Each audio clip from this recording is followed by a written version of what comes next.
Welcome to big TV. మనతో ఉన్నారు CPI జాతీయ నాయకులు, ప్రస్తుతం జాతీయ control commission chairperson doctor K Narayana. Narayana గారు నమస్తే. నమస్తే. ఈసారి ప్రత్యేకంగా ఇంటర్వ్యూ చేయాల్సింది ఏంటంటే, ఇప్పటివరకు ఒక కీలకమైన అంటే రాష్ట్ర స్థాయి నుండి విద్యార్థి దశ నుంచి అనేక దశల్లోని మీరు సెంట్రల్ వరకు వెళ్ళారు. ఇప్పుడు ప్రత్యేకంగా కంట్రోల్ కమిషన్ చైర్పర్సన్గా బాధ్యతలు తీసుకున్నారు. ప్రత్యక్ష రాజకీయాల లేకపోతే పార్టీ రాజకీయాల నుంచి బయటకు వచ్చినట్టేనా? అట్లా ఉండదు. మాకు సిస్టమ్ ఎట్లుంటుందంటే, ఈ పార్టీ నేను జిల్లా సెక్రటరీ చేశాను, రాష్ట్ర కార్యదర్శి వెళ్ళాను. అంటే నిర్మాణ సంస్థలు, రాజకీయాలు అన్నీ డైరెక్ట్గా పార్టిసిపేట్ చేసేవాళ్ళం. యాక్టివిటీస్ వరకు అన్ని రకాల. ఇప్పుడు ఎక్స్పీరియన్స్ వచ్చిన తర్వాత మేమంటే నేను కంటిన్యూ కావడానికి అవకాశం ఉండేది. అంటే 75 years తగ్గాలనేటువంటి ఒక పాలసీగా పెట్టుకొని అందరూ తగ్గాలని సరే అనుకున్నాం. దానిలో నేను కొంచెం కీలక పాత్ర వహించాను. ఎందుకంటే నేను సెక్రటరీ కొంచెం యాక్టివ్గా ఉంటాను. అందుకని వయసు బట్టి కాదు, యాక్టివ్గా ఉన్నానంటే కూడా లేదు. 75 years తగ్గితే కింద ప్రమోషన్స్ వస్తాయి, న్యూ జనరేషన్ వస్తుందని చెప్పి మా ఉద్దేశం. దాని ప్రకారం తగ్గిన మాట వాస్తవమే.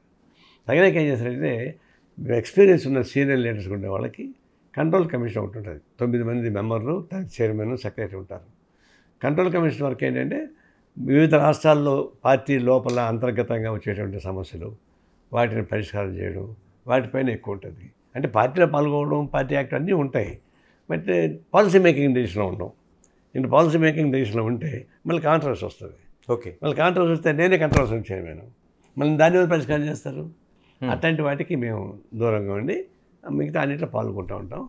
ఏ రాష్ట్రంలో కానీ పార్టీలో కానీ అంతర్గతంగా సమస్య వస్తే అది పరిష్కారం చేయడానికి ఒక కంప్లీట్ మెకానిజం, లాస్ట్లో ఫైనల్ జడ్జిమెంట్ ఏదైనా వస్తే చెప్పేటువంటి రెస్పాన్సిబిలిటీ మాకు ఉంటుంది.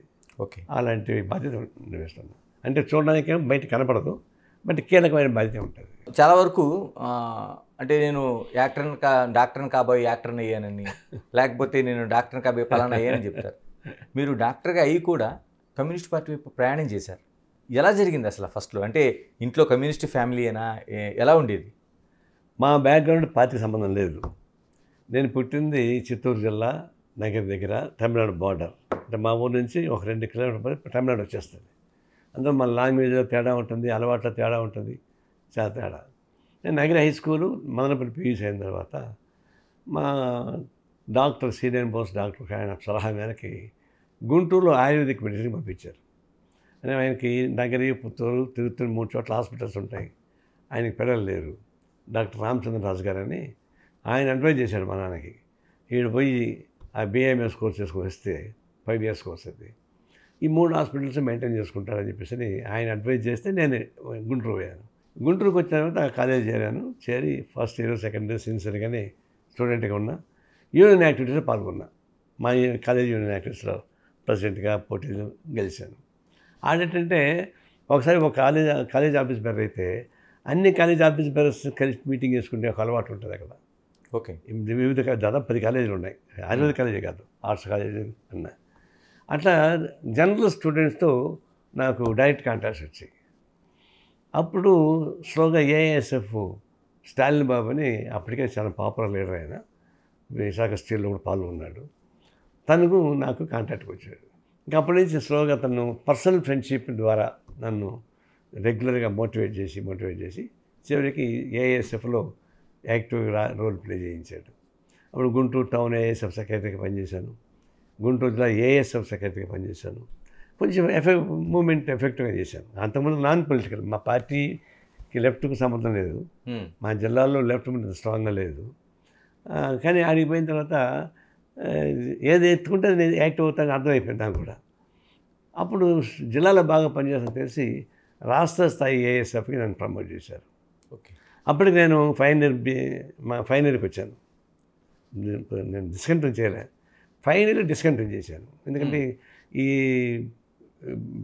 ప్రొఫెషను పనిచేస్తూ ఉంటేనే అవుతుంది, నేను ప్రాక్టీస్ పెట్టను కదా ఎందుకులని అనుకున్నాను. అయితే ఆ పార్టీ నాయకులు తెలుసుకొని చదువు కంప్లీట్ చేయి, అప్పటిదాకా లీవ్ కావాలంటే, అంతేగాని డిస్కంటిన్యూ చేసి రాబాకని చెప్పి మ్యాండేట్ ఇచ్చారు నాకు. నేను అన్నా నాకేం చదివినా కూడా ఏం చేయబోతాను, ఇప్పటికి నేను కమిట్ అయిపోయాను అంటే లేదు చేయమన్నారు. ఈ డెవలప్మెంట్స్ అన్నీ మాకు తెలియదు, మా ఇంట్లో తెలియదు. ఎందుకంటే ఇప్పుడు మాది కమ్యూనికేషన్ కానీ టీవీలు గొడవలు అవి లేవు కదా. ఇప్పుడు గుంటూరులో ఏం చదువుతుందో వాళ్ళకేం తెలియదు. 5 years అయిపోయిన తర్వాత అప్పుడు ఆ డాక్టర్ నన్ను ఎవరైనా పంపించారు, ఆయన అడిగాడు, 5 years అయిపోయింది కదరా వచ్చేవచ్చు కదా అంటే, నా లైన్ మారిపోయింది సార్ అన్నాడు. వివరాలు చెప్పేశాను, ఇట్లా పార్టీ అని. ఇంకా ఆయన కోపం వచ్చి, నిన్ను నమ్ముకున్నా నేను, నా ముఖం చూడబాక గెట్ అవుట్ అని చెప్పేశాడు. దాన్ని నమ్మిటి వచ్చేసాడు. అప్పుడు మా నాన్నకి చెప్పాడు, వీడు లైన్ మారిపోయాడు, వీడు డాక్టర్ కాదు పాడు కాదు అని చెప్పేసాను. దాంతో నువ్వు గుంటూరు పోవద్దని ఆపేశారు. అప్పుడు నేను వెళ్ళిపోయా గుంటూరుకి. అప్పటి నుంచి పార్టీ హోల్ టైమ్గా మారిపోయాను. అప్పటిదాకా ఇంట్లో నాకు నెల నెల డబ్బులు వచ్చాయి, నడిపించేవాడిని. చెప్పేశాను మా ఇంట్లో కట్ అయిపోయిందంటే. మరి ఒప్పుకున్నారండి? పార్టీకి ఏమాత్రం సంబంధం లేదు, ఏ రాజకీయ పార్టీకి సంబంధం లేదు, డాక్టర్ కావాల్సిన నేను ఏఎస్ఎఫ్లో దాదాపు 4 ఏళ్ళు పనిచేశాను. అందులో యాక్టివ్గా పాల్గొన్నాను. యాక్టివ్గా కాదు, అనేక ఘర్షణలు, కొట్లాటలు, గొడవలు చాలా వాటిలో యాక్టివ్గా. అంటే గుంటూరు అంటే చాలా మూమెంట్, యాక్టివ్ మూమెంట్. యాజిటేషన్స్, పెద్ద పెద్ద యాజిటేషన్స్ అందువల్ల వాళ్ళు ప్రూవ్ అవుతుంది కదా. మన డైరెక్ట్గా మెంబర్షిప్ మీరు ఏఎస్ఎఫ్లో పనిచేసే క్రమంలో దానిలో ఉన్నటువంటి రెస్పాన్సిబిలిటీ బట్టి అప్పుడు మెంబర్షిప్ ఇస్తారు. నేను 68 to 69లో ఎస్ఎఫ్లో చేరిన 71 దాకా నాకు మెంబర్షిప్ ఇవ్వలేదు. ఓకే. సో అందువల్ల నన్ను కంట్రోల్ తీసుకున్నారు. ఇక అలాంటి వాడిని ఒకటి పోగొట్టుకోవడం ఇష్టం లేదు. అలా ప్రాబ్లమ్స్ ఇంట్లో వచ్చాయి, అన్ని పార్టీలో చేశారు. అప్పటి నుంచి I became whole timer. Sir, party దగ్గరికే వస్తే ఇప్పుడు 75 సంవత్సరాలు దాటిన వాళ్ళకి కాకుండా కొత్త వాళ్ళని ప్రమోట్ చేయాలనే ఉద్దేశంతో మీలాంటి వాళ్ళందరూ పక్కకు వచ్చారు.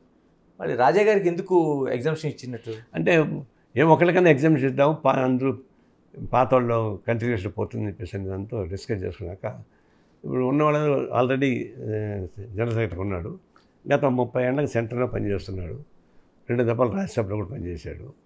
కాబట్టి ఆల్రెడీ ఉన్నాడు. కాబట్టి ఒక్కళ్ళకైనా ఎగ్జామ్షన్ ఇద్దాం, మరి పూర్తిగా న్యూగా చెప్పాలనుకుంటే ఒక్కరికి ఎగ్జామ్షన్ రాజాకి ఇచ్చాం, ఆయన కంటిన్యూ చేయమని మిగతా దిగేసాం. ఏంటంటే మెయిన్ ఉద్దేశం ఎందుకంటే ఇంతమంది మీరందరూ అంటే 75 సంవత్సరాల వాళ్ళంతా తప్పుకొని ఎందుకు ఎవరికి అవకాశం ఇవ్వాలి అంటే, మాకు కింద నుంచి ఈ యంగ్ క్యాడర్ రావాలి. యంగ్ క్యాడర్ రావడానికి ఉపయోగపడేటువంటి రైన్ క్లియర్ చేయాలి. ఒకప్పుడు ఏముండేది, దాదాపు 80 ఏళ్ళు ఉండేవాళ్ళు, అట్లే ఉండేవాళ్ళు, ఆరోగ్యం బాగాలేకపోతే తప్ప అట్లే కంటిన్యూ చేసేవాళ్ళు. దానివల్ల ఫ్లో పోతుంది. అందులో ఇప్పుడు ఏమిటి, యూత్ స్టూడెంట్స్ తర్వాత రకరకాల మూమెంట్స్ వచ్చిన తర్వాత వాళ్ళకు కూడా ఉంటుంది కదా రావాలని చెప్పేసి. మరి వాళ్ళకందరికీ మనం ఛాన్స్ ఇవ్వకుండా పోతే కొత్త రక్తం రాదు కదా. అంత ఈ 75 ఏళ్ళు కూడా ఎక్కువే, కానీ ఇది సైంటిఫిక్ కాదు. 75 ఏళ్ళు కూడా 80 ఏళ్ళు కూడా యాక్టివ్ ఉండేవాళ్ళు ఉన్నారు. కానీ ఏదో కటాఫ్ పెట్టకపోతే దాని ప్రభావం వేస్తుంది, సెక్రటరియట్లో కటాఫ్ అవుతుంది, కార్యవర్గంలో కూడా అదేవిధంగా వచ్చేస్తుంది, మళ్ళీ కౌన్సిల్ కటాఫ్ వస్తుంది, రాష్ట్ర స్థాయిలో కూడా మార్పులు వస్తాయి, జిల్లా స్థాయిలో కూడా మార్పులు వస్తాయి. అంటే వీళ్ళు 75, జిల్లా స్థాయి 75 కాదు, 45-50 పెట్టాం. అట్లా కింద నుంచి ఫ్లో రావాలంటే పైన మాది ఒక బాధ్యత తీసుకోవాలి. ఆ ప్రకారం మేము తీసుకున్నాం. ఆయన రిలీవ్ అయినా కూడా పార్టీలో ఉంటాం కదా, అయిపోతాం. నేను చాలా పని చేసుకుంటున్నాను, కానీ నాయకు సెక్రటరీగా ఉంటేనే పని చేయాలి నేను లేదు కదా. పార్టీలో అనేక పనులు జరుగుతూ ఉంటాయి, వాటిలో మేము పాల్గొంటాం. కాకపోతే కొంచెం ఎక్స్పీరియన్స్ కాబట్టి అందరూ కొంచెం మాట్లాడతారు, కొంచెం వాల్యూ ఉంటుంది, వాళ్ళతో పాటు ఫాలో కావడమే. ఎవరు సెక్రటరీ అయితే వాళ్ళని ఫాలో అవుతాం మేము కూడా. ఇప్పుడు నేను సీనియర్ నేను కుదరదు, రాష్ట్ర కార్యదర్శి ఉంటాడు ఇక్కడ, రాష్ట్ర కార్యదర్శి వాళ్ళు చెప్పిన ప్రకారం పోదాం తప్ప రాష్ట్ర కార్యదర్శిని నేను కమాండ్ చేయడం కుదరదు. అటు కమాండ్ చేస్తే పార్టీ యూనిటీ ఉండదు. అందువల్ల ఎవరు ఏ బాధ్యత ఉంటే ఆ బాధ్యత చేయాలి నా కోరిక. ఇప్పుడు నా బాధ్యత వేరు, నేను ఇతర రాష్ట్రాలకు సంబంధించిన పాలసీ మ్యాటర్లో కానీ జాతీయ స్థాయి పాలసీ మ్యాటర్లో కానీ పాల్గొను. మరి స్టేట్మెంట్లు ప్రకటన చేయొచ్చు, డెవలప్మెంట్స్ పైన వాటిపైన మూమెంట్ జరుగుతా మూమెంట్లో పార్టిసిపేట్ చేయొచ్చు, అదేం లేదు. నాన్నగారు ఉద్దేశం మంచిదే, కానీ ఇప్పుడు విద్యార్థి ఉద్యమాలు కనిపించడం లేదు, యువజన ఉద్యమాలు కనిపించడం లేదు. ఇలాంటప్పుడు నిజంగా కమ్యూనిస్ట్ పార్టీకి అంత వచ్చే అవకాశం ఉందా? మీరందరూ తప్పుకొని వాళ్ళందరికీ దారి ఇచ్చే అంత పరిస్థితులు కనిపిస్తున్నాయి? అంటే మీరు చెప్పేది ఒక ఫ్యాక్టు. నేను 1970 నుంచి డైరెక్ట్గా ఉన్నాను. యూత్ స్టూడెంట్స్ బాగా ఫ్లో వచ్చేది, ఎక్కడ చూసినా యూత్ బాగా వచ్చేది. తర్వాత లీడర్షిప్లో కూడా మీరు రావాలని కోరుకునేటువంటి వాళ్ళు కూర్చుండేవాళ్ళు. అట్లా వచ్చామట వాస్తవం. అంటే అప్పుడేంటి, అప్పుడున్న సామాజిక రాజకీయ ఆర్థిక పరిస్థితులను దృష్టిలో పెట్టుకుని మూమెంట్స్ వచ్చాయి. ఆ తర్వాత అనేక మార్పులు వచ్చాయి, రాజకీయాల మార్పులు వచ్చాయి, ఆర్థిక వ్యవస్థ మార్పులు వచ్చాయి, న్యూ ఎకనామిక్ పాలసీస్ వచ్చింది, సోషల్ డెవలప్మెంట్స్ వచ్చాయి, క్యాస్ట్లో సమస్యలు వచ్చాయి. ఇవన్నీ అనేక రకాల మార్పులు వచ్చాయి. 1970 నుంచి ఇప్పుడు చూస్తే అనేక మార్పులు వచ్చాయి. ఆ మార్పులకు అనుగుణంగా పార్టీ కూడా మెలకపోతే సాధ్యం కాదు. ఇప్పుడేమైంది, ఈ ప్రాంతీయ పార్టీలు, తర్వాత కుల పార్టీలు, మత పార్టీలు వచ్చిన తర్వాత ఒకప్పుడు మేము కూడా ఈ కులాలు మతాలకు వ్యతిరేకంగా ఉండేవాళ్ళం. కానీ కులాలకు మతాలకు వ్యతిరేకంగా ఉండేది మాత్రం ఉపయోగం ఉండదు. కులతత్వం ఉండకూడదు. మీ కులాన్ని మీరు ప్రేమించుకోవచ్చు, మీ మతాన్ని మీరు ప్రేమించుకోవచ్చు, కానీ కులతత్వం మతత్వం ఉండకూడదు. నా కులమే ఉండాలి, నా మతం ఉండాలి. ఆ విషయంలో కొద్దిగా ఫ్లెక్సిబిలిటీస్ చేసాం. ఇప్పుడేమైంది, కాలేజీల్లో యూనియన్ ఎలక్షన్స్ లేకుండా చేశారు. అప్పుడు ఈ కాలేజీ యూనియన్ ఎలక్షన్స్ ఉంటే దాని నుంచి లీడర్స్ వచ్చేవాళ్ళు, వివిధ పార్టీలోకి పోయేవాళ్ళు. సిపిఐ కాదు, కాంగ్రెస్ పార్టీ అనేక మంది పోయేవాళ్ళు. అట్లా ఉద్యమాల నుంచి వచ్చి రాజకీయాలకు పోయిన వాళ్ళు వల్ల ఇది కొంచెం డీసెన్సీ కనిపిస్తుంది. ఇప్పుడేమైంది, డబ్బులు ఉన్నవాడు రాజకీయాలకు వచ్చేవచ్చు. అందరూ ఎకనామిక్ పాలసీ వచ్చిన తర్వాత, డబ్బులు సంపాదించి మొదలుపెట్టిన తర్వాత, ఈ ప్రైవేటైజేషన్ పెరిగిన తర్వాత, విద్యాలయాలు మొదలుకొని ఇండస్ట్రీస్ దాకా మొత్తం ప్రైవేటైజేషన్ వచ్చినాక డబ్బులు ఉండేవాడికి రాజ్యం అయిపోయింది. ఇప్పుడు రాజకీయ పార్టీలు కూడా వాళ్ళు డబ్బులు ఇచ్చి సీట్ తీసుకొని వాళ్ళు డబ్బులు ఇచ్చి గెలుస్తున్నారు. అంటే పెట్టుబడి పెట్టి మళ్ళీ దాన్ని వ్యాపారం మార్చుకుంటున్నాడు. ఇదైతే మన యూత్లో కూడా ఏంటి, మనం కూడా ఇట్లాంటి పని చేస్తే పైకి రావచ్చేమో, లేదంటే వ్యాపారం ఇట్లా అడదాలు తొక్కచ్చేమో, రాజకీయాలు కూడా అడదాలు తొక్కడానికి ఉపయోగపడేటువంటి డబ్బులు సంపాదించుకొని రావచ్చు అని ఒక ట్రెండ్ మారిపోయింది. ఆ ట్రెండ్ మార్పులో మా పైన ఆకర్షణ కన్నా ఇతర బూర్జువా పార్టీల పైన ఆకర్షణ పెరిగింది. అందులో ప్రాంతీయ పార్టీలు ఇంకోటి జాతీయ పార్టీలకి వచ్చిన ఇబ్బంది. టీడీపీ రాకముందుగా కాంగ్రెస్ పార్టీ వర్సెస్ కమ్యూనిస్ట్ ఉండేది. జాతీయ స్థాయిలో కూడా 1967 వరకు కమ్యూనిస్ట్ వర్సెస్ కాంగ్రెస్ పార్టీ దేశం మొత్తం మీద. 64లో పార్టీ చీలిపోయిన తర్వాత 67కి వచ్చేకాడికి కమ్యూనిస్టులు చీలిపోయారని చెప్పేసి పేరుతోటి కమ్యూనిస్ట్ మీద ఒక విశ్వాసం పోయింది. ఓకే, అందుకే కాంగ్రెస్ మీద వ్యతిరేకత బాగా పెరిగింది. దాని ఫలితం 8 రాష్ట్రాలలో కాంగ్రెస్ పార్టీ ఓడిపోయింది, ప్రాంతీయ పార్టీ వచ్చాయి అధికారంలోకి. ఇప్పుడు కూడా ఏంటి, ఉద్యమరీత్యా మమ్మల్ని గుర్తిస్తున్నారు, విశ్వాసం ఉంది. ఏదో మారుమూలు ఉంటే కూడా ఫోన్ చేసి చెప్తున్నారు ఈ విషయాన్ని. ఎన్నికల రీత్యా మా మీద విశ్వాసం కలగలేదు. అంటే ఈ ప్రాంతీయ పార్టీలు రావడం, మేము కూడా ఈ సీట్ల ఒప్పందాలతో కలిసి మాట్లాడుకోవడం, కలిసి మాట్లాడుకోవడం వచ్చేటువంటి సీట్లు మాకు వచ్చే 10 సీట్లు వస్తే వాళ్ళకి 100 సీట్లు వస్తాయి. దీంతో మేము సాటిస్ఫై అవుతాం. కానీ ఉద్యమం సాటిస్ఫై కాలేదు, ప్రజలు సాటిస్ఫై కాలేదు. అందువల్ల మేము పోటీ చేసినాం, గెలుస్తారని నమ్మకం ఉంది కాబట్టి మీరు మంచివాళ్ళే అయితే మీరు ఇప్పుడు గెలవాలి కదా. అదే ఉద్యమ రీత్యా ఎక్కడున్నా మాకే ఫోన్ చేస్తారు, నేను ఎక్కడో చేస్తుంటారు. ప్రజానీకంలో ఉద్యమ రీత్యా మా మీద విశ్వాసం ఉన్నా కూడా ఎన్నికలు రాకుండా మేము ఫెయిల్ అవుతున్నాం. దీన్ని ఎట్లా పికప్ చేయాలనే దానిపైన ఒక పెద్ద చర్చ జరుగుతూ ఉంది. కానీ ఇప్పుడు ఏమైందంటే కొయిలేషన్ యుగం వచ్చేసింది. ఏక పార్టీ అధికారంలోకి వచ్చేటువంటి పరిస్థితి పోయి కలయిక ద్వారా వచ్చేటువంటి సిస్టమ్ ఒకటి వచ్చేసింది. నువ్వు అవుననే కాదన్నా. అందుకే జాతీయ స్థాయిలో బీజేపీ నాయకత్వం ఒక కూటమి ఉంటే కాంగ్రెస్ నాయకత్వం ఇంకొక కూటమి ఏర్పడిన పరిస్థితి ఏర్పడిపోయింది. దాంట్లో మేము కూడా దాన్ని చేద్దాం ఇండియా కూటమిలో. రాష్ట్ర స్థాయిలో కూడా మనం కూడా ఒక రోల్ ప్లే చేయాలంటే ఏదో ఒక వింగుగా ఉండకుండా పోతే ఒంటరిగా పడి చేస్తే ఫలితాలు రాలే. అది కూడా ట్రైల్ వేసాం ఇక్కడ ఈ ఆంధ్రప్రదేశ్లో, ఉమ్మడి ఆంధ్రప్రదేశ్లో 2000 సంవత్సరంలో మాకేం గిట్టుబాటు కాలేదు. అందువల్ల అడ్జస్ట్మెంట్స్ చేసుకోవాల్సిన పరిస్థితి ఏర్పడుతుంది. చట్టసభల్లో కూడా మేము ఉండాలనేటువంటి తీర్మానం ఒకటి ఉంది. కమ్యూనిస్టులు చట్టసభల్లో కాలు పెట్టాలి, బయట ఉద్యమాలు సాగించాలి, అది సమన్వయం చేయాల్సింది. కానీ చట్టసభల మీద ఉండే మోజు ఉద్యమాల మీద రావడం లేదు. అందువల్ల కొంచెం తేడా వచ్చినమాట వాస్తవమే. ఒక కథ చెప్పాలంటే ఇప్పుడు కమ్యూనిస్టులు ఒక ఎదురుగాలి, రఫ్ వెదర్. మా ప్రయాణం ఇప్పుడు రఫ్ వెదర్లో ఉన్నాం. మనం పాజిటివ్ అన్ని కలిసి వస్తామని అనుకోవడం లేదు. అయినా ఎప్పుడో ఒకసారి ఇదంతా భ్రమలు పోతాయి. All glitters are not gold. ఇప్పుడు మెరిసేటువంటి ఇదంతా బంగారం కాదు. వాస్తవానికి అనేక సమస్యలు కింద ఉన్నాయి. వీటిని మనం విశ్వాసం కల్పించుకోవడానికి ఉపయోగపడే ఉద్యమాలు సాగించడం ద్వారా ఎప్పుడైనా సరే ఇది పైకి వస్తామని చెప్పేసి గట్టి విశ్వాసం. ఎందుకంటే ఇంకొక మార్పు, యుగ మార్పుల్లో ప్రిమిటివ్ కమ్యూనిటీ నుంచి, ఆదిమ కమ్యూనిటీ నుంచి ఇక్కడ దాకా వచ్చాం. కొన్ని వేల సంవత్సరాలు పెట్టింది. ఇప్పుడు ఈ వ్యవస్థ వచ్చింది, అందరికి అర్థమైపోతూ ఉంది. సంపద వస్తూ ఉంది, అది ఎక్కడికి పోతూ ఉంది. దారిద్ర్యం పెరుగుతూ ఉంది. ఇవన్నీ ఎక్కడ వస్తాయి, ఇది ఎప్పుడో ఒకసారి వస్తుంది.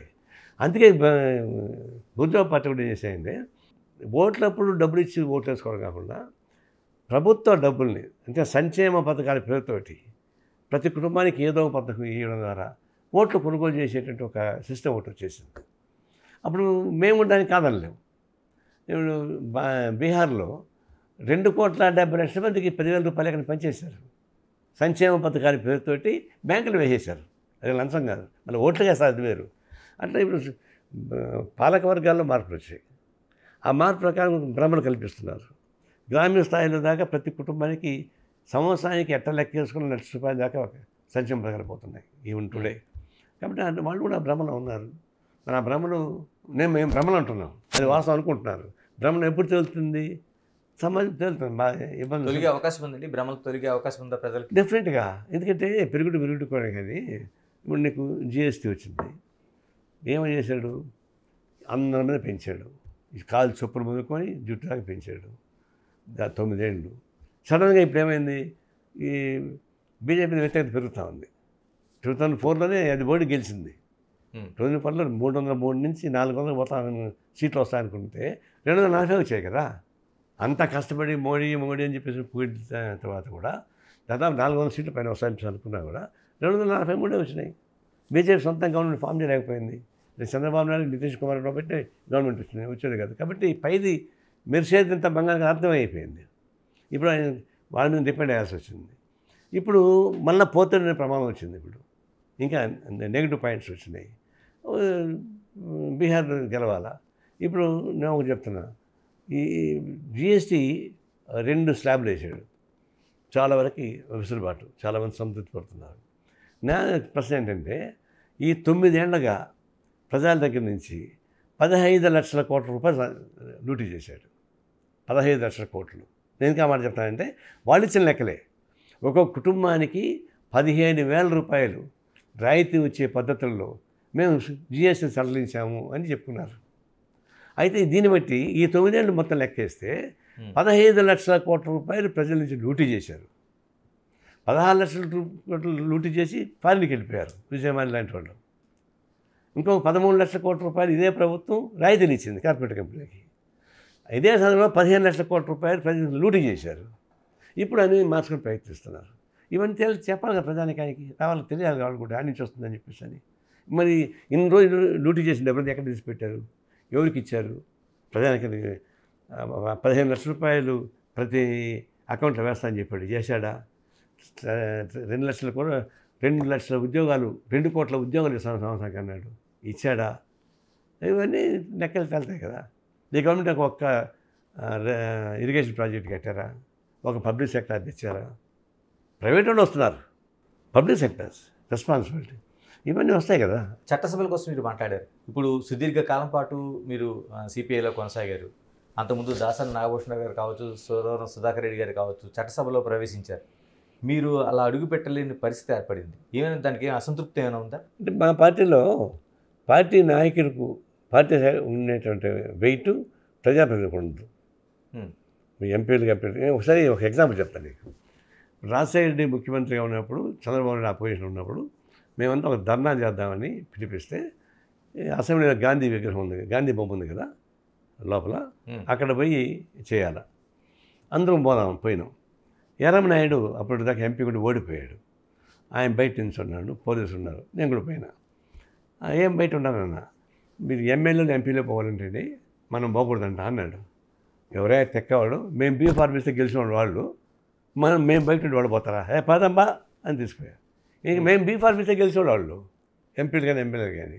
బీ ఫార్మసీ అంటే సెక్రటరీ బయట ఉంటాడా? ఎవరు చెప్పారా నీకు అని అంటే మిత్రపోయి ఏం మాట్లాడా.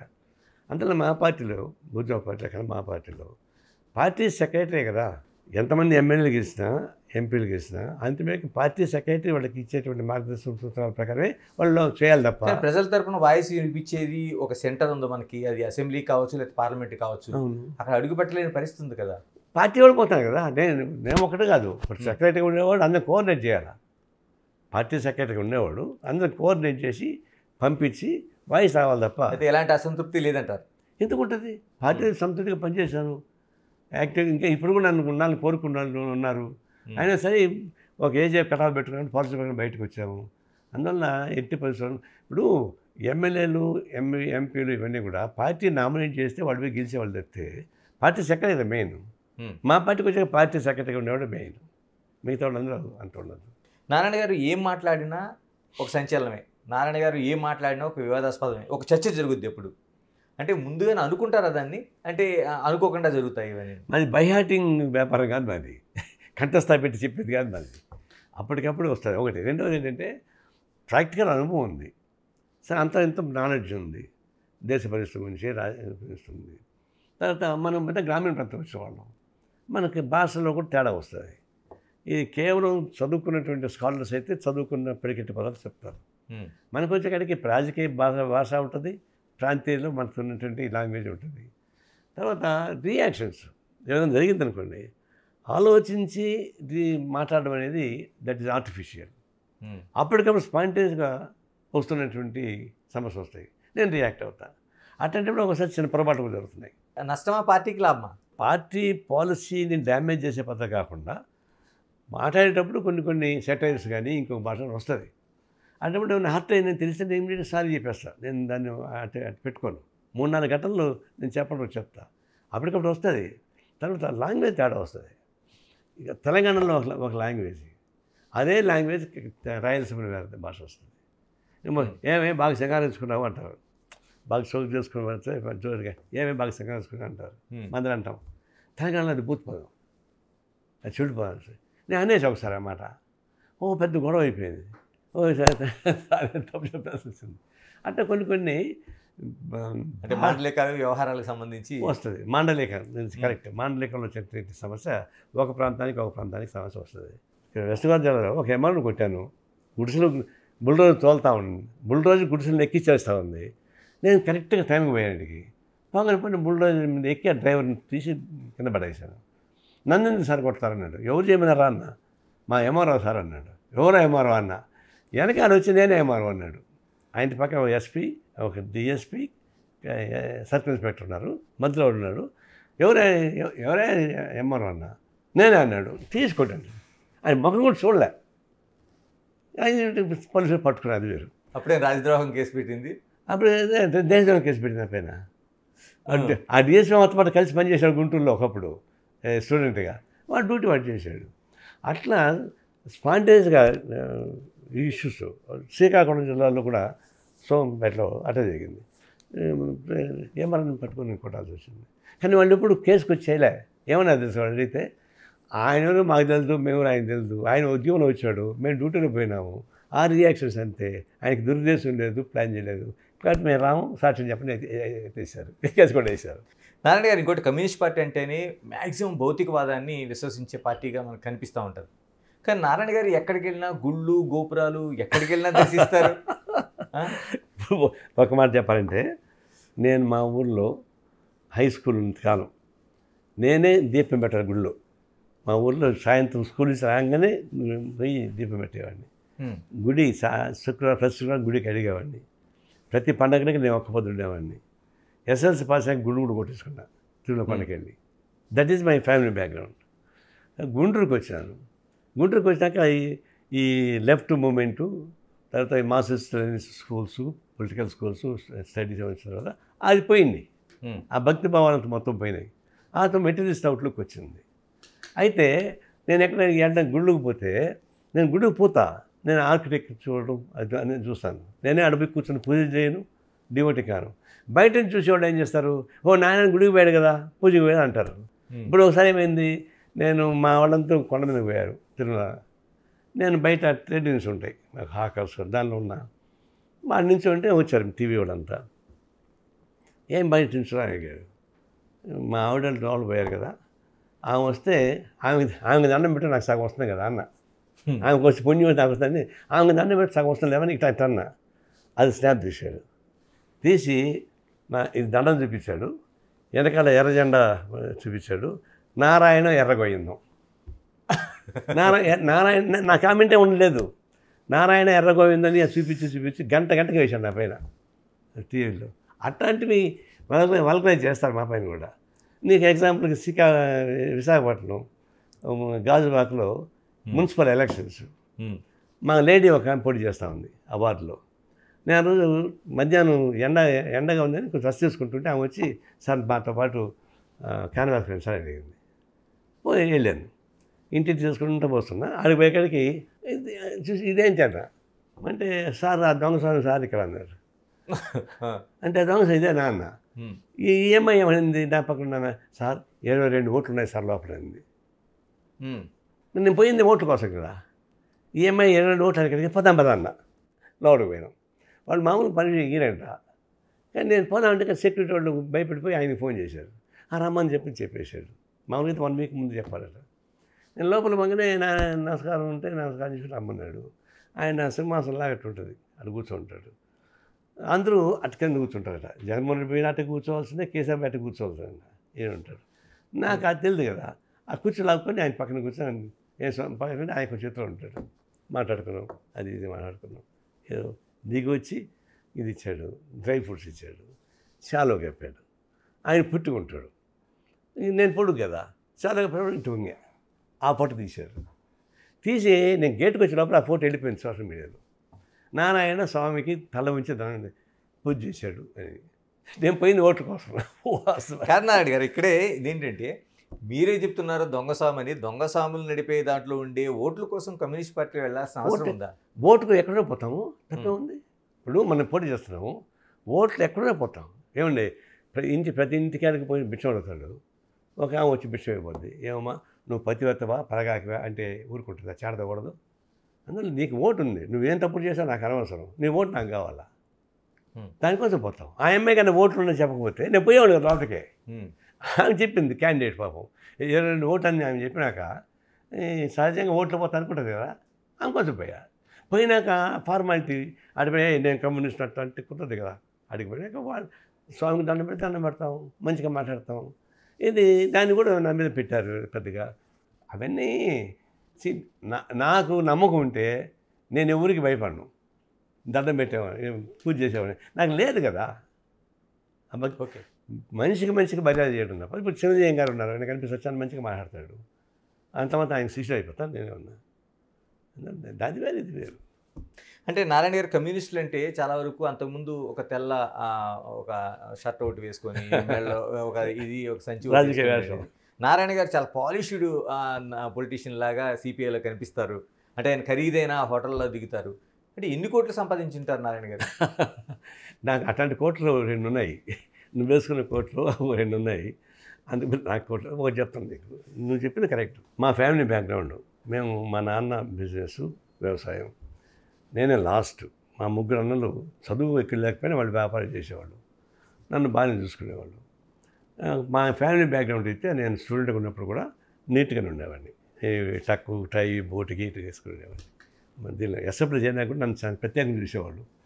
కొంచెం డ్రెస్ వేస్తే బాగానే ఉంటుంది వేసుకుని. ఎందుకంటే మా ఫ్యామిలీ బ్యాక్గ్రౌండ్ అయితే అది. తర్వాత ఫ్రెండ్స్ అంటే మీరు వచ్చారనుకోండి. ఇప్పుడు కూడా ఏంటి కాస్ట్లీ హోటల్ అంటున్నారు. నేను పోతే ఉంటే first preference party office, okay, లేకపోతే ఇండ్లు, పార్టీ ఫ్యామిలీ ఇండ్లు. చిన్న ఇండ్లు ఉన్నాయి, పెద్ద ఇండ్లు ఉంటాయి. లాడ్జికి సామాన్యంగా పోతే చిన్న లాడ్జెస్ అన్నీ పోతాం లేని చోట. ఇప్పుడు పెద్ద లాడ్జ్ అంటే ఇప్పుడు ఫ్రెండ్స్ వచ్చేసారు. ఫ్రెండ్స్ ఇప్పుడు ఒకప్పుడు అద్దె సైకిల్ దొరికేది కాదు, మాకు సైకిల్ దొరికేది కావు. ఇప్పుడు ఎక్కడ పోతే కార్లు వస్తున్నాయి, ఎందుకంటే క్యాటర్ వచ్చేసారు. వాళ్ళు రకరకాల పద్ధతులు డెవలప్ అయ్యారు. స్టూడెంట్ మూమెంట్లో, యూత్ మూమెంట్ వచ్చినట్లు కొంతమంది వ్యాపారం చేసుకునే వాళ్ళు అట్లా వస్తారు. పోతే 2-3 కార్లు వచ్చేస్తాయి. వాడు ఒక ఫ్రెండ్ తీసుకెళ్ళి హోటల్లో పెట్టాడు. వాడు బిల్లు వాడు పే చేసుకుంటాడు. నేను చెప్పిన ఒకసారి నా వల్ల కాదు, నేను పడుకోలేను, నాకు బ్యాక్ పెయిన్ ఉంది అని అంటే వినలే. వాడు పొద్దున వస్తే కింద పడుకోన్నా చూశాడు. కోపం చేయరా 6,000 రూపాయలు రోజుకి లాడ్జి, నువ్వు కింద పడుకున్నావు అంటున్నాడు. నేను చెప్పాను కదా లాడ్జి నేను పడుకున్నాను అంటే చిచ్చి నీకు వేస్తున్నాడు. అంటే కొంచెం ఫ్రెండ్స్ ఉన్నప్పుడు వాళ్ళు బుక్ చేస్తారు అట్లా తప్ప పార్టీ ఫండ్ పెట్టి ఏ హోటల్లో కానీ నేను దిగింది లేదు. నేను ఫస్ట్ ప్రిఫరెన్స్ చెప్తాను పార్టీ ఆఫీసు. విలాసవంతం జీవితం కోసం కాదు, ఆర్డర్ సందేహం పెట్టి. ఇప్పుడు కూడా ఆర్డరీ వాటిలో ఉంటాం, మేము పార్టీ ఆఫీస్లో ఉంటాం. బాత్రూమ్ ఉంటే చాలు పార్టీ ఆఫీస్ ఉండిపోతాం. సాపులు వేసుకొని పడుకున్నామండి, నిశాంత పేపర్ వేసుకొని పడుకున్నాను, మీకు కూడా తెలుసు కదా. ఇది పార్టీ ఇన్ఫ్లుయెన్స్ని అడ్డం పెట్టి లేదా పార్టీ ఫైనాన్స్ని అడ్డం పెట్టి అనుభవిస్తే అది విలాసవంతం జీవితం అవుతుంది. నేను ఇప్పుడు అది చూడకపోలేదు. ఒకసారి రాష్ట్ర రాజకీయాలకు వద్దాం. ఎలా ఉంది ఏపీలో? మీకు కూటమి ప్రభుత్వం, టీడీపీ, జనసేన, బీజేపీ ప్రభుత్వం వచ్చింది. ఎలా అనిపిస్తుంది ఇంకా ఎందుకంటే ప్రధానంగా పోలవరం కనిపిస్తుంది, అమరావతి కనిపిస్తుంది. ఏపీలో అపోజిషన్ ఎవరు ఉన్నారు? అంతా ఒకే గుంపులో ఉన్నారు వాళ్ళు. అంటే జగన్మోహన్ రెడ్డిని మీరు కూడా అపోజిషన్గా గుర్తించట్లేదు. ఆయన బీజేపీతో ఉన్నారు కదా, సెంటర్లో బీజేపీతో ఉన్నారు కదా. ఓకే. ఏంటి చంద్రబాబుని ఆయన కొట్లాడుకోవచ్చు, కానీ సెంటర్కి వచ్చేకాడికి మోడీకి ఆయన దాసోహుడే, చంద్రబాబు దాసోహుడే, పవన్ కళ్యాణ్ దాసోహుడే. ఇంకా అపోజిషన్ ఎక్కడుంది? అక్కడ ఎదురుండి కమ్యూనిస్టులే అపోజిషన్, కాంగ్రెస్ పార్టీ అని బలహీనంగా ఉన్నాయి. అందులో ఆంధ్రప్రదేశ్లో నో అపోజిషన్, అంతా బీజేపీ గుంపేదంతా. అయితే ఒకటి ఉంది, సో వాళ్ళు కొట్లాడుకుంటారంటే దాన్ని మనం వివరాలు చెప్తాను. ఇప్పుడు మా ఇష్యూస్ వేరు. ఇప్పుడు జగన్మోహన్ రెడ్డి ఉన్నప్పుడు ఆయన నియంత్రణ పద్ధతులు మొదలుకొని మిగతా అంశాలపై తీవ్రంగా ఉన్నాం. ఇప్పుడు రాజకీయాలలో విధానాలు వేరుగా ఉండొచ్చు, కానీ నెగిటివ్ పాత్ర ఉండకూడదు. Rajasekhara Reddy positive person. సరే పరిపాలన ఎట్లా ఉంది, కరప్షన్ దానిలో నేను పోలే ఒక అడ్మినిస్ట్రేటర్గా. అట్లాంటి విషయాల్లో జగన్మోహన్ రెడ్డి ఒక్క పాయింట్ కూడా వాళ్ళ నాన్న రాలేదు. రాజకీయ వ్యక్తి చూడడానికి కుదరదు, అంతా నెగిటివ్ మైండ్. అందులో ఆయనతో రాజకీయాలు కుదరడం సాధ్యం కాదు. చంద్రబాబు నాయుడు అంటే మనం స్టూడెంట్ డేస్ నుంచి కలిసి ఉన్నాం, పోట్లాడుకున్న రోజులు ఉన్నాయి. ఆయన టీడీపీలో చేరిన తర్వాత టీడీపీ వామపక్షాలు కలిసి పనిచేసే లైన్ వచ్చినప్పుడు కలిసి పని చేసుకుంటాం కదా. చంద్రబాబు నాయుడు నారాయణ ఎప్పుడు కలవడు, కానీ ఆయన ఫస్ట్ ఎమ్మెల్యే అయినాడు, కాంగ్రెస్ పార్టీ నుంచి మంత్రి అయినాడు. మేము ఎప్పుడు ఆయన పరిచయం ఉన్నా కూడా మేము ఎప్పుడు ఆయన దగ్గరికి పోలేదు, ఆయన ఎప్పుడు మనం మాట్లాడలేదు. టీడీపీలో జాయిన్ అయినాక టీడీపీ రాష్ట్ర స్థాయిలో కమ్యూనిస్టులు కలిసి పనిచేసే స్థాయి వచ్చినప్పుడు మేము కలుసుకున్నాం. అట్లా టీడీపీతో రాజకీయ సంబంధం ఉన్నప్పుడు మేము కలిసి ఉన్నాము, లేనప్పుడు వీటిగానే ఉన్నాం. ఇప్పుడు కొన్నాళ్ళు కలిసి పనిచేసినప్పుడు వస్తుంది. మరి 2000 నుంచి 2004 వరకు వైఎస్ రాజశేఖర్తో పాటు వామపక్షాలు కలిసి పనిచేసాం, విద్యుత్ ఉద్యమం ఉన్నప్పుడు కలిసి. అప్పుడు చంద్రబాబుకి ఇతనే ఫైట్ చేశాం కదా. తర్వాత రాజశేఖర రెడ్డి కదా ముఖ్యమంత్రి అయ్యాడు. చంద్రబాబు అంటాడు నారాయణ వీటితో ఒకే క్యాస్ట్ అని. అప్పుడు అంటే రాజశేఖర్తో కలిసి ఫైట్ చేసినప్పుడు చంద్రబాబుకి కదా ఓడించినాం, మరి అప్పుడు ఆ క్యాస్ట్ ఏమైంది? అంటే మాది ఎప్పుడు రాజకీయ ప్రాతిపదికగా మాకు సంబంధాలు ఉంటాయి తప్ప రాజకీయ పదాలు ఉండవు. అయితే ఏంటంటే కలుస్తాం, ఫంక్షన్ కలుస్తాం, మాట్లాడుకుంటాం, తప్పే ఉంది. అనేక ఫంక్షన్స్లో కలిసినప్పుడు హలో అంటే హలో మాట్లాడుకుంటాం, ఇంకొంచెం ఎక్కువ మాట్లాడుకుంటాం. స్టూడెంట్ డేస్ నుంచి పరిచయం కాబట్టి ఇంకొంచెం ఎక్కువ మాట్లాడుకుంటాం తప్ప రాజకీయాలకు వచ్చేకాడికి ఆయన బీజేపీతో ఉన్నాడు. ఆంధ్రప్రదేశ్లో మాకేం సంబంధం లేదు, ఆయనతో కలిసి పనిచేసే అవకాశం లేదు. ఆయన రాడు, మేము ఏమంటే కనీసం హలో అంటే హలో మాట్లాడుకుంటాం తప్ప. కానీ చాలామంది నమ్మరు, వీళ్ళంతా ఒకటే అంటుంటారు. ఒకటే అవుతాం. ఆయన బీజేపీ గుంపులో ఉంటే అన్ని ఇప్పుడు ఒకవైపు మేము అపోజ్ చేస్తున్నాము, కొన్ని మన కార్పొరేట్ కంపెనీకి సంబంధించినవన్నీ. ఇప్పుడు ఆయన దాన్ని సపోర్ట్ చేస్తున్నాడు. అదానికి ఆనాడు ఈనాడు మోడీ మనిషి, ఆనాడు జగన్మోహన్ రెడ్డి నెత్తిని పట్టుకుని పోసాడు, ఇప్పుడు చంద్రబాబు మోస్తున్నాడు. మనం ఏం చేస్తాం దానికి? ఇలా తెలంగాణలో రాజకీయాలు ఏమనిపిస్తున్నాయి? మీరు ఎలాగా కాంగ్రెస్ పార్టీతో కలిసి ఇక్కడ ఒక డిఫరెంట్ జాతీయ స్థాయిలో ఇండియా కూటమిలో కాంగ్రెస్ పార్టీ ఉంది కాబట్టి ఇక్కడ కూడా దాంతోనే ఉండాల్సి వస్తుంది. ఎందుకు ఉండాల్సి వస్తుందంటే బీజేపీతో మేము ఉన్నాం, అది క్లియర్. టీఆర్ఎస్ కూడా ప్రత్యేక తెలంగాణకి ఆయన నాయకత్వం మాట వాస్తవం. జాతీయ స్థాయిలో ఉన్న కమ్యూనిస్ట్ పార్టీ కూడా సిపిఐ ముఖ్యంగా తెలంగాణకు అనుకూలంగా లైన్ తీసుకొని ఆయనతో కలిసి పనిచేసాం. బహుశా చెప్పాలంటే కేసీఆర్, నారాయణ, కోదండరాం మేము ముగ్గురం మెయిన్ పాత్ర వహించింది. నన్ను చాలామంది నన్ను దిశబొమ్మ తగలబెట్టారు ఆంధ్రాలో, కర్నూలులో, తిరుపతిలో. వీడు ఆంధ్ర ద్రోహి అని చెప్పేది. నేను అక్కడికి పోయాను, మరి ఆ దిష్టిబొమ్మ కదరా నాయన, నన్ను తగలబెట్టే కూడా మేము మారము, మా పార్టీలో అయినది అని చెప్పిన వాడిని. నేనేం పారిపోలే, అక్కడ కూడా నిలబడి అక్కడ పోయి వాళ్ళు కూడా నవ్వుకొని వెళ్ళిపోయారు. అది ఆ విధంగా పనిచేసేవాళ్ళం. ప్రజానీకం టీఆర్ఎస్ గెలిపిస్తే ఆయన ముఖ్యమంత్రి అయిన మరుసటి రోజు నుంచి మొత్తం ప్లేట్ ఫ్రై చేశాడు. ఆయన ఉద్యమాన్ని మర్చిపోయాడు. ఏ ఇందిరా పార్క్ అయితే ధర్నా చౌక్గా పేరుంది ఫైట్ చేశామో ఆ ధర్నా చౌక్ బ్యాన్ చేశాడు. అంటే ఉద్యమాలు చేయకూడదు మీరు ఎవరని.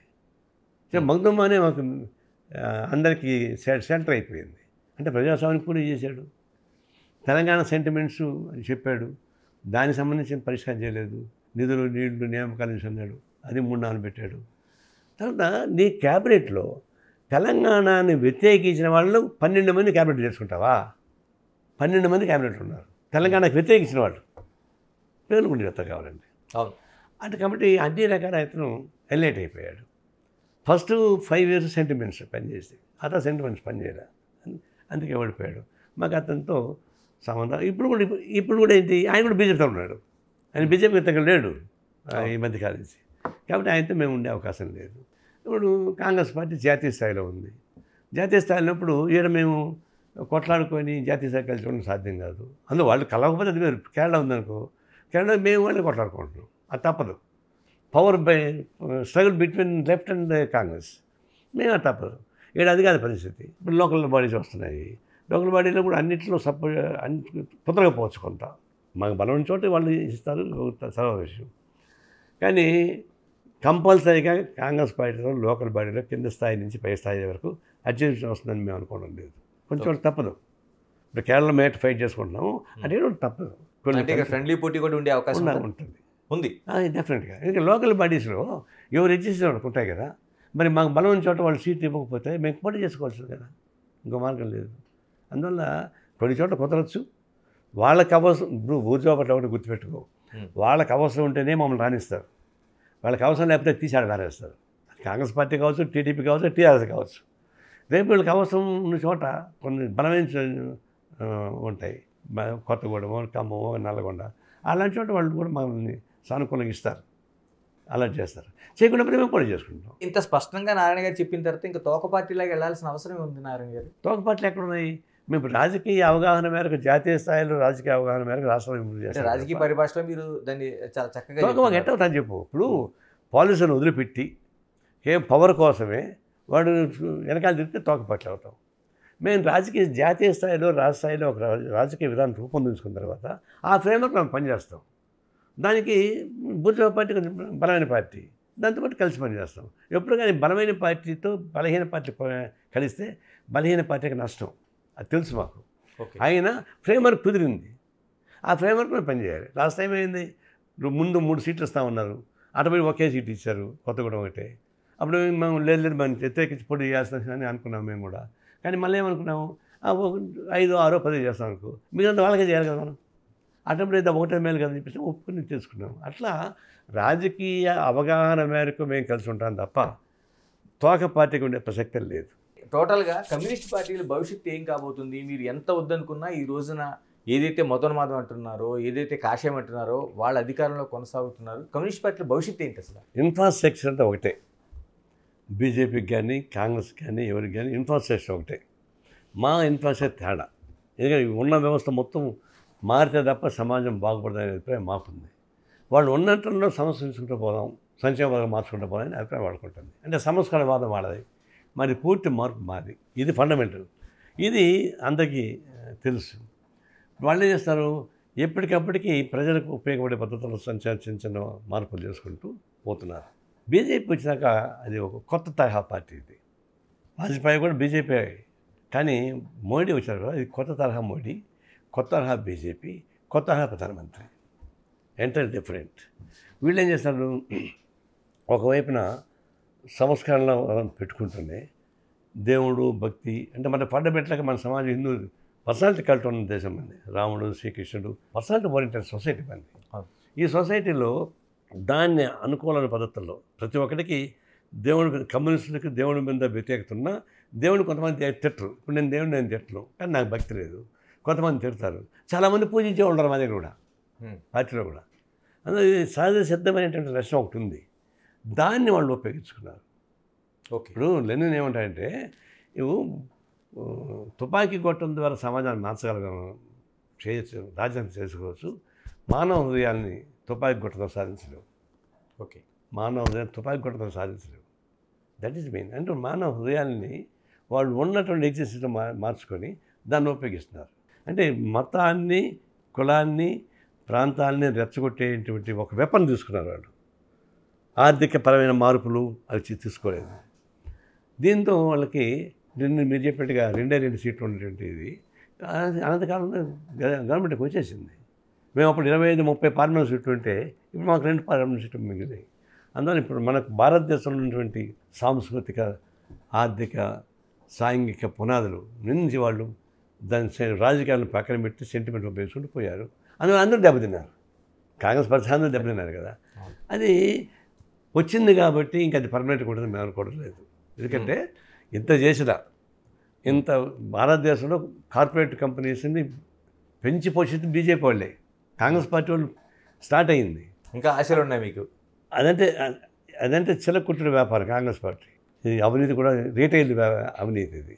కానీ ఇది హోల్సేల్ ఎందుకు చెప్తానంటే అన్నమాట, 16 లక్షల కోట్ల రూపాయలు ఎగ్గొట్టిపోయినటువంటి వాళ్ళందరూ విదేశాలు ఉంటే వాళ్ళు ఏమన్నా యాక్షన్ తీసుకున్నాడా?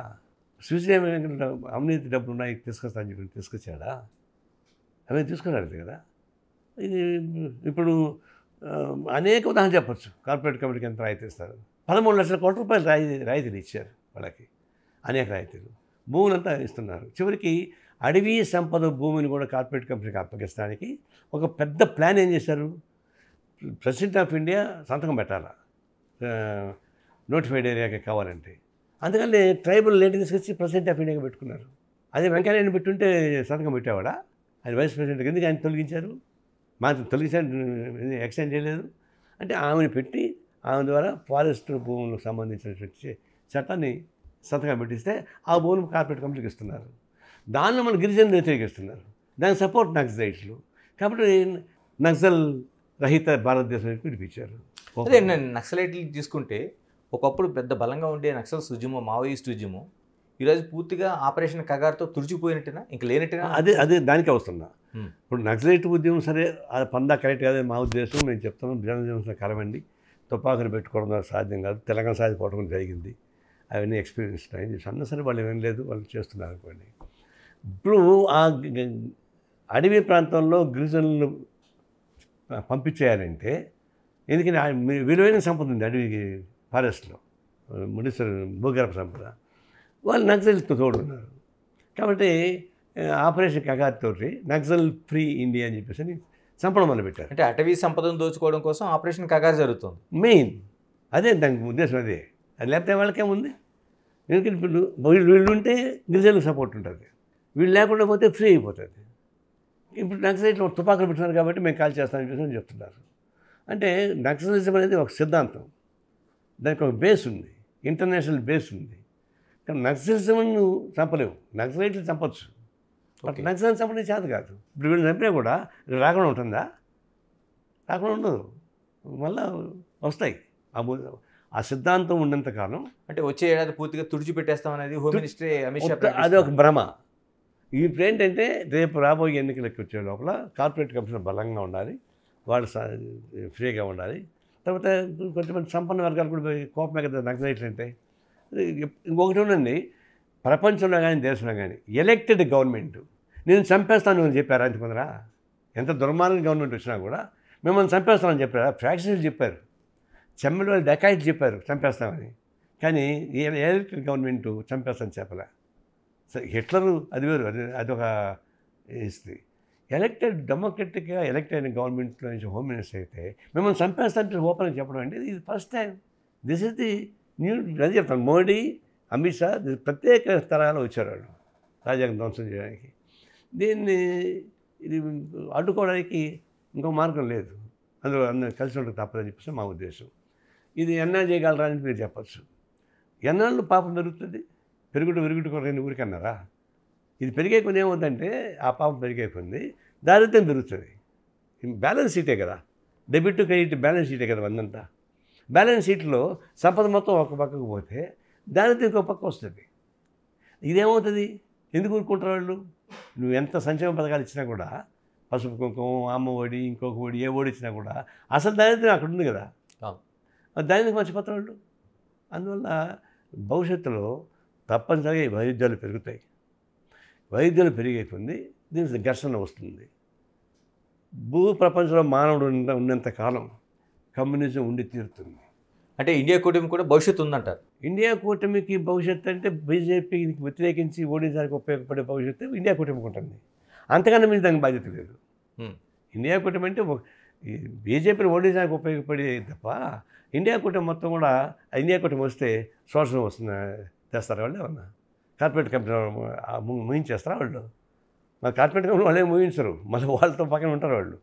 అందువల్ల ఇండియా కూటమి అత్యంత ప్రమాదకరమైనటువంటి మోడీ ప్రభుత్వం, అమిత్ షా హోమ్ మినిస్టర్గా ప్రమాదం ఉంది కాబట్టి దాన్ని ఓడించడానికి ప్రయత్నం తీసుకున్నాం. అది దానివల్ల నష్టం ఏంటంటే రాజ్యాంగంలో కూడా తుట్టుపడుస్తున్నారు. ప్రెసిడెంట్ ఆఫ్ ఇండియా డమ్మీ చేసేశారు. ఎలక్షన్ కమిషన్ ఆఫ్ ఇండియాని డమ్మీ చేసేశారు, సిబిఐని డమ్మీ చేశారు, జ్యుడిషియర్ని కూడా డమ్మీ చేయాలంటే ట్రై చేస్తున్నారు రకరకాల పద్ధతులు. బాబరీ మసీద్ తీర్పిచ్చినాడు ఎక్కడ ఉన్నారండి ఇప్పుడు? ఒకడు ఎంపీగా రాజ్యసభలో ఉంటే ఒకటే ఆంధ్రప్రదేశ్ గవర్నర్గా ఉన్నాడు. అందులో అన్నీ కరప్ట్ చేస్తున్నారు వాళ్ళు, వ్యవస్థ అంతా ధ్వంసం చేస్తున్నారు. అట్లా చేసినప్పుడు సహజంగా ప్రాబ్లం, డెమోక్రసీకి ప్రాబ్లం వస్తుంది, కాన్స్టిట్యూషన్ ప్రాబ్లం వస్తుంది, సెక్యులరిజం ప్రాబ్లం వస్తుంది. One leader, one election, one party ఎక్కడి నుంచి వస్తుంది? ఏదంతా ఆడిపోతా ఉంది. డెమోక్రసీని ప్లూరలిజం పోతుంది. అంత ప్రమాదకరంగా ఉంది కాబట్టి ఇండియా కూటమి సపోర్ట్ చేస్తున్నాం. ఈ ఇండియా కూటమి రోల్ చాలా పరిమితమే. రేపు గెలిచినా కూడా దాని రోల్ పరిమితమే. మళ్ళీ మా పోవడం మామూలు జరగాల్సిందే. ఏమవుతుంది ఇప్పుడు కమ్యూనిస్ట్ పార్టీలకి? మీకు ఎక్కడ వెళ్ళినా, ఏ లీడర్ దగ్గరికి వెళ్ళినా కమ్యూనిస్ట్ పార్టీలు ఎప్పుడు ఐక్యం అవుతాయి, ఒకే తాటిపైన ఎక్కువ ప్రయాణిస్తాయి అంటారు. ఏముందండి వివాదాలు? ఆస్తుల పంపకమా, లేకపోతే ఇంటికి ఒకటే సిద్ధాంతం అంటున్నప్పుడు? కాదు, అది అంతర్జాతీయ స్థాయిలో వచ్చిన చీలిక, కేవలం భారతదేశంలో వచ్చిన చీలిక కాదు. జాతీయ స్థాయిలో వచ్చినప్పుడు రెండుకి చీలిపోయిన మాట వాస్తవం. అప్పుడేంది, ప్రభుత్వాల యొక్క విశ్లేషణలో తేడా వచ్చినాయి. ఇప్పుడు మేమేమంటున్నామంటే ప్రపంచవ్యాప్తంగా వచ్చిన సిద్ధాంతాలు ఎగిరిపోయినాయి. సోవియట్ యూనియన్ పోయింది, చైనా పోయింది, ఇప్పుడు ఆ సిద్ధాంతాలు లేవు, అది అయిపోయింది. అంతర్జాతీయ స్థాయిలో వచ్చిన విభేదాలు పోయినాయి. జాతీయ స్థాయిలో కాంగ్రెస్ పార్టీకి కమ్యూనిస్ట్ పార్టీకి మధ్య విభేదాలు కూడా చివరికి కాంగ్రెస్ పార్టీని నిలబెట్టడానికి కమ్యూనిస్టులు ఐక్యంగా నిలబడి సూర్యజిత్ నాయకత్వాన యూనిటరీ గవర్నమెంట్ ఏర్పాటు చేయాల్సి వచ్చింది. అయితే కాంగ్రెస్ పార్టీ ప్రధానమంత్రిని చేయడానికి కమ్యూనిస్ట్ అంతా కలిసి నిలబడాల్సి వచ్చింది. కాబట్టి అయిపోయింది కదా, కాలం పరిష్కారం చేసేస్తూ వచ్చింది. ఇంకా మనకి ఎందుకు అవి విభేదాలు ఉండాలా, మనకి కలిసిపోదాన్ని సిపిఐ ప్రతిపాదన. అదే అయిపోయింది. ఇప్పుడు కమ్యూనిస్ట్ అక్కడ ఉన్నప్పుడు సాధ్యం కాదు, విశ్వాసం కల్పించాలి. అది మేము సిపిఐ మొట్టమొదటి కూడా చీలిక కరెక్ట్ కాదు, దురదృష్టం చీలిపోయినాం, ఇప్పుడు కలిసి ఉన్నాం అనేది మా ప్రతిపాదన. ఇంకా సిపిఎం నుంచి అటువంటి ప్రతిపాదన సరిగ్గా రాలేదు. సార్ నక్సలైట్లు వాళ్ళు ఇప్పుడు దీన్ని అంగీకరించారు, అది వేరు. మేము ఉద్దేశం అంటే పార్లమెంటరీ పందాన్ని ఆమోదించేటువంటి వామపక్షాలంతా కూడా ఒక గుడి కిందకు వస్తే బాగుంటుంది మా అభిప్రాయం. నాన్నగారు, మీకు వ్యక్తిగతంగానే, ఎందుకంటే ఇప్పుడు పార్టీ నుంచి మీరు యాక్టివ్ పాలిటిక్స్ నుంచి బయటకు వచ్చి మీరు కంట్రోల్ కమిషన్ చైర్మన్గా ఉన్నారు 75 సంవత్సరాలు. ఇలాంటి ఎప్పుడు మన ఇంట్లో ఒక తోడు ఇదంతా ఉంది. ఎందుకంటే మీరు లైఫ్ అంతా, జీవితం అంతా ఉద్యమాలను నడిపారు, ఎక్కడ బయట ఉన్నారు. వసుమతి గారు లేని లోటు?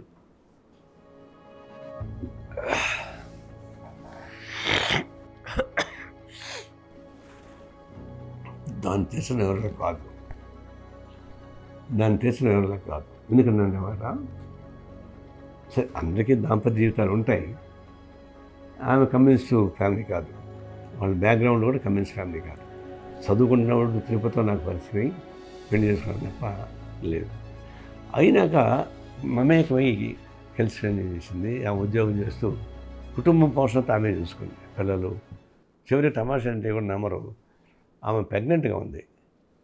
తెల్లవారుజాము 3 గంటలకు నాకు టెలిగ్రామ్ వచ్చింది, పొంగనూరులో కమ్యూనిస్ట్ పార్టీ నాయకుడిని కొట్టేశారు, చావు బతుకుండా అని చెప్పి. అప్పుడు ఫోన్లు లేవు కదా, టెలిగ్రామ్.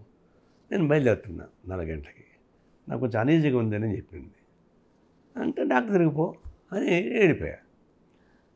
ఉదయం 8-9 గంటలకి ఒక డాక్టర్ ఎదురింటి ఆయన చూసి ముఖం చూడగానే, పో హాస్పిటల్కి పో, ఏంటి అంటే డెలివరీ స్టేజ్ వచ్చిందని. ఓకే. ఈయన బ్యాంకుకి పోయి సంతకం పెట్టి హాస్పిటల్కి పోయింది. వాళ్ళు పడుకోబెట్టేశారు, డెలివరీ అయిపోయింది. నేను 3 days టెన్షన్, రోజు కొట్లాట్లు గొడవలు టెన్షన్. అది దాదాపు 100 కిలోమీటర్ల దూరం. 3వ రోజు పొద్దున్న ఇంటికి వచ్చి తల్లు తీస్తే మంచం పైన చిన్న బిడ్డ పడుకోవాలి. ఎవరు ఇది అన్న, నాకు స్పృహ లేదు. ఏంది ఇంతప్పుడు మా ఆవిడ వచ్చింది. అరే తప్పు జరిగిపోయింది అని ఇక పోయి మంచం మీద కూర్చుంది. నా పక్కనే మా ఆవిడ కూర్చుంది. మా అమ్మ వచ్చింది, సిగ్గులేదా నీకు, ఇది ఎవరు అడుగుతుంటే ఆవిడ పక్కన కూర్చొని మాట్లాడతాను నువ్వు అని కోడలు పట్టుకుని చడావడి తిట్టింది.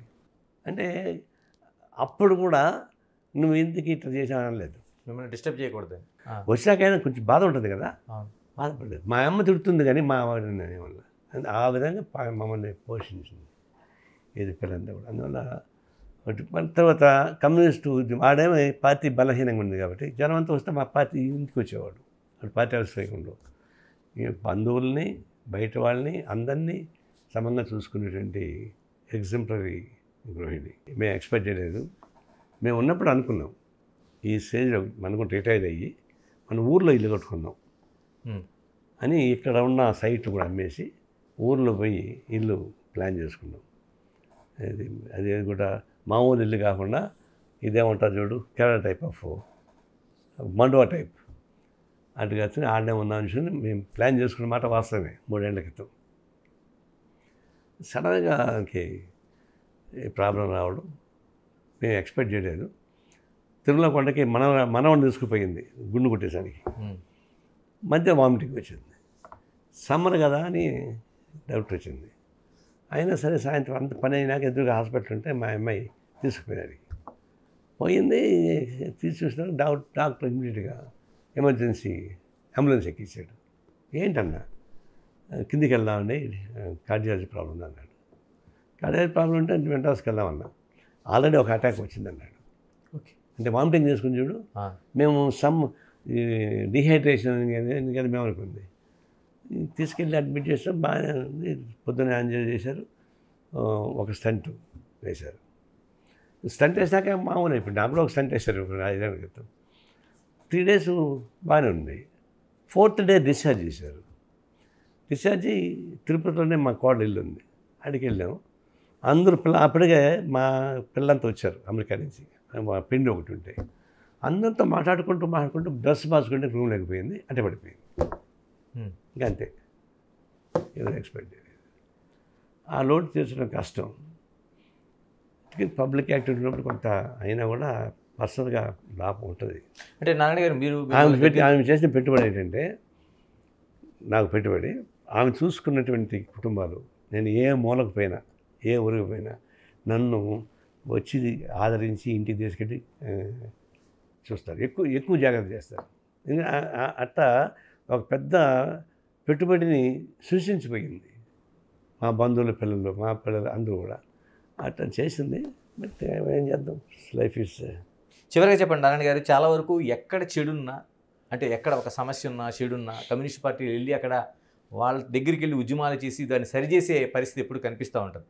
అలాంటిది మీరు బిగ్ బాస్లో ఉన్న చెడుని ఎప్పుడు మీరు విమర్శిస్తూనే ఉంటారు. బిగ్ బాస్ నుంచి వెల్కమ్ చెప్తే వెళ్తారు అక్కడికి దాన్ని సరి చేయడానికి. బయట నుంచి దాన్ని కొంచెం ఫైట్ చేస్తాం తప్ప లోపల ఫైట్ చేస్తాం. ఆ జరిగేది ఇదే వ్యభిచార పంపు అయితే దాన్ని నన్ను పోయి కాపురం చేయమంటావు ఏంది నువ్వు? అది దాన్ని బయట నుంచి సంస్కరించాలా, దాని గురించి ఫైట్ చేస్తాం తప్ప లోపలికి ఎందుకు పోతాం?